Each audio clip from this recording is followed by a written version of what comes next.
When I first entered neurology, there really was no treatment that was effective for multiple sclerosis. Since that time, we have developed a whole group of drugs that are not curative, but they are preventative in terms of any exacerbation or worsening of symptoms in people. I've had MS, I would say 14 years at this juncture, although I wasn't diagnosable 14 years ago. Yeah, after my diagnosis, I worked on as a neurologist, and I had to give it up. I just felt that I wasn't doing a good enough job. I've had trouble with memory.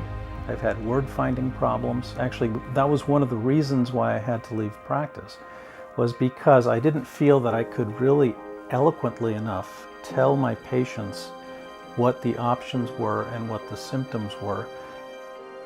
You know, obviously the holy grail of this whole process is finding the cure. We're nowhere near that. We've lost some of the priorities for the research that needs to be done.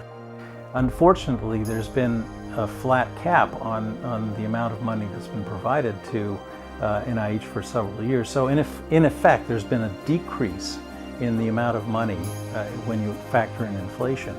And what that means is you may have multiple excellent projects that are being applied for to NIH, and they can only fund a very small number of them. And we've lost that important voice and that thought process in determining the science that needs to be answered.